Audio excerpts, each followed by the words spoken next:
Brooklyn Beckham, isolated by the narcissist. Most narcissists, but not all, have primary sources most of the time. The primary source is usually intimate, the intimate partner primary source.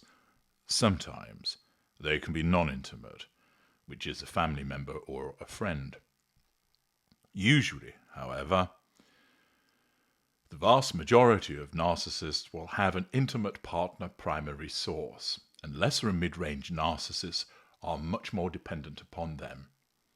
If you'd like to understand more about the fuel matrix of the narcissist, the dependency the narcissist has upon the intimate partner primary source, and the general composition of the fuel matrix, you can do no better than read my book, Fuel, my other book, Pipelines, and the Logic Bulletin, Understanding Changes to the Narcissist Fuel Matrix.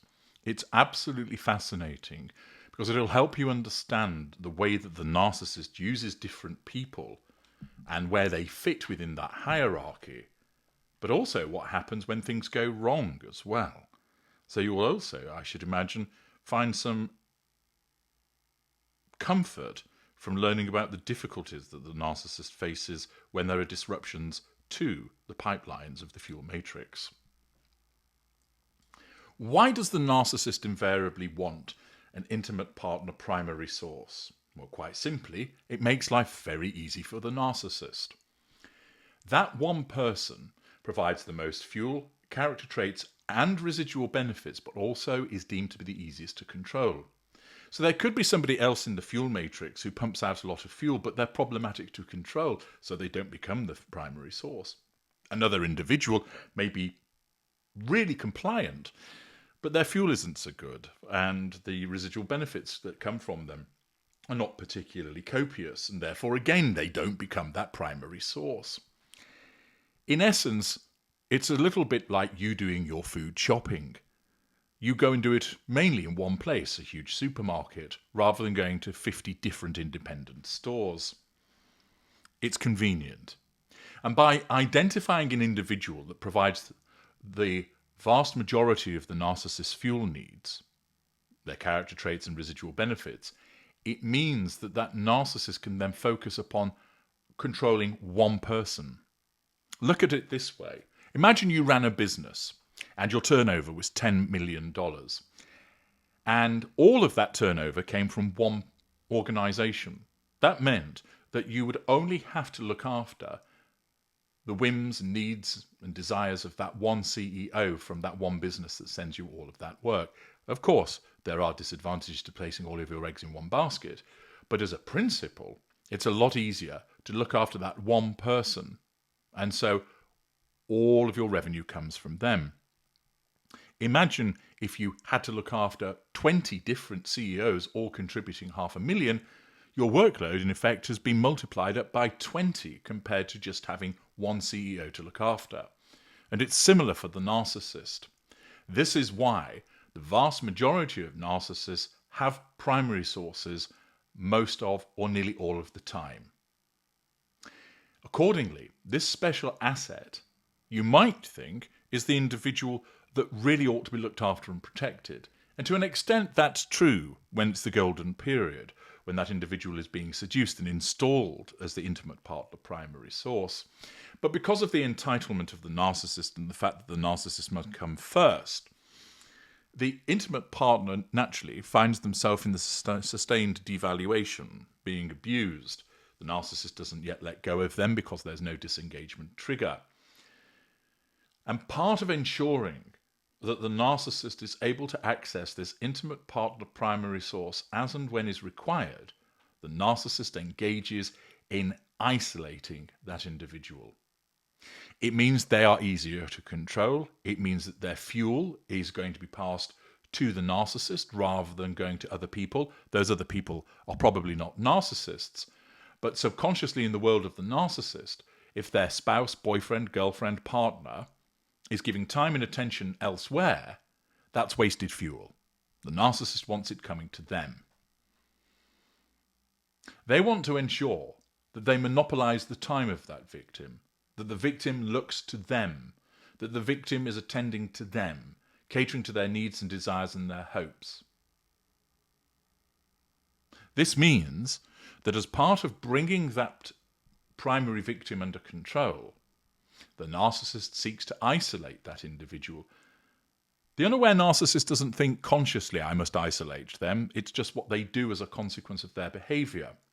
So they will monopolize the time of that victim, so they have to focus on the narcissist. They will initially treat them fantastically well, so that victim thinks, well, I do want to spend lots of time with this person. They are my soulmate.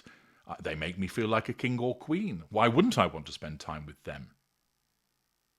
Furthermore, the narcissist ensures that any potential interfering individuals, friends or family, become smeared, become sidelined, and in some instances, cut off.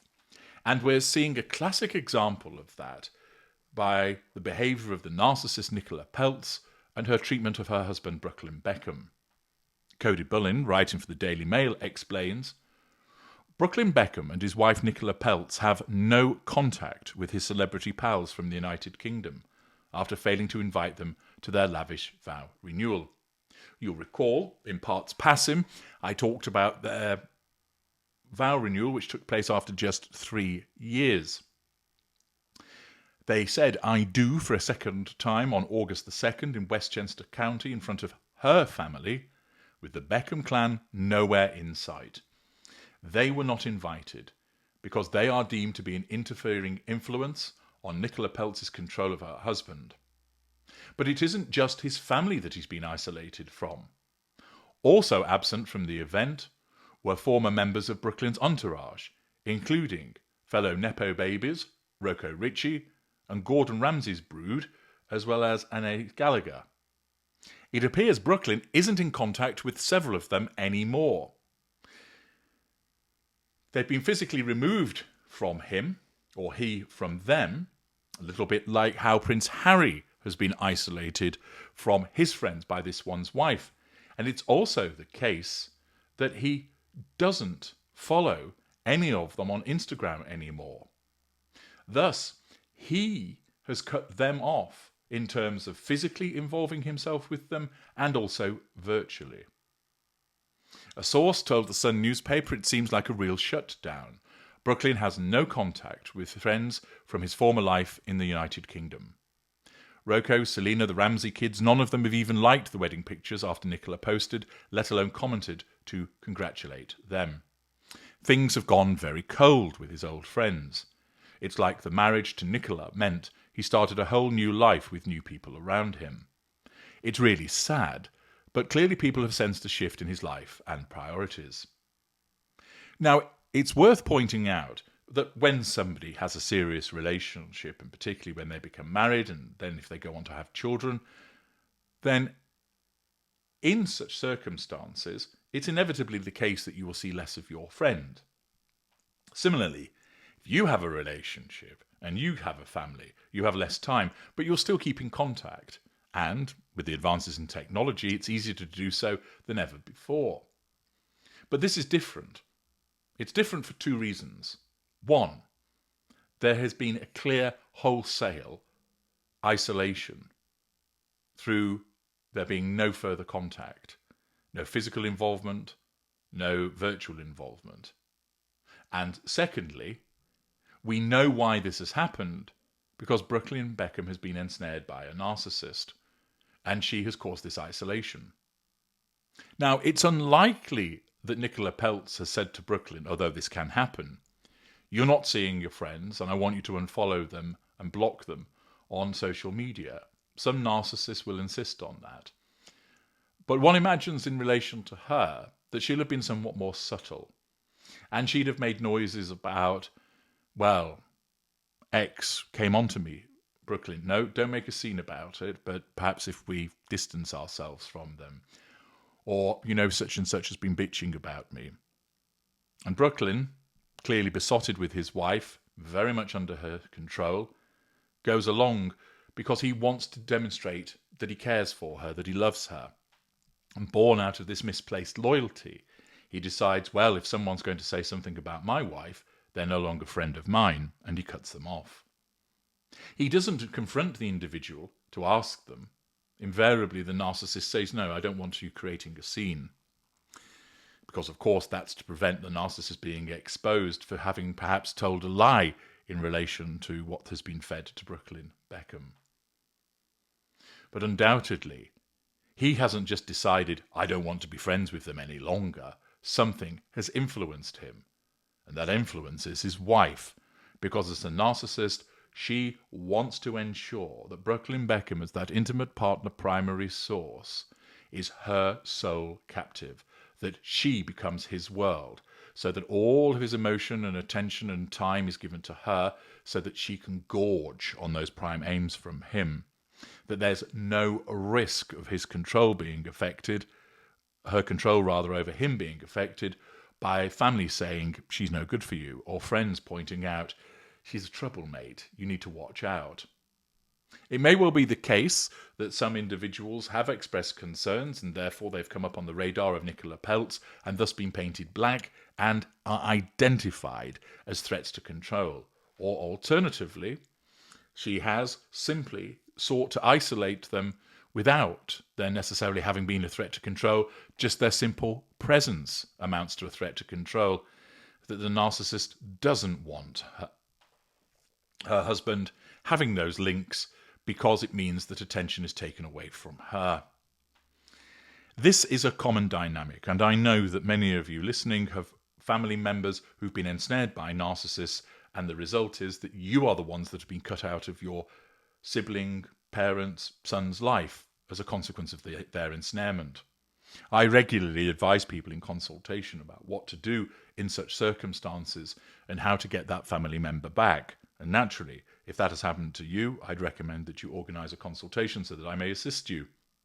But we're seeing a classic instance of Brooklyn Beckham who is completely under the spell of his wife, with the result that he agreed with the vow renewal after 3 years, that his family were not involved, that his friends were not involved, and it's gone further than that, that he has no contact whatsoever with those celebrity friends representing his former life in the United Kingdom.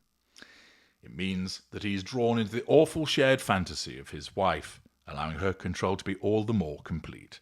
The classic manoeuvre of the narcissist. I'm H.G. Tudor. Thank you for listening.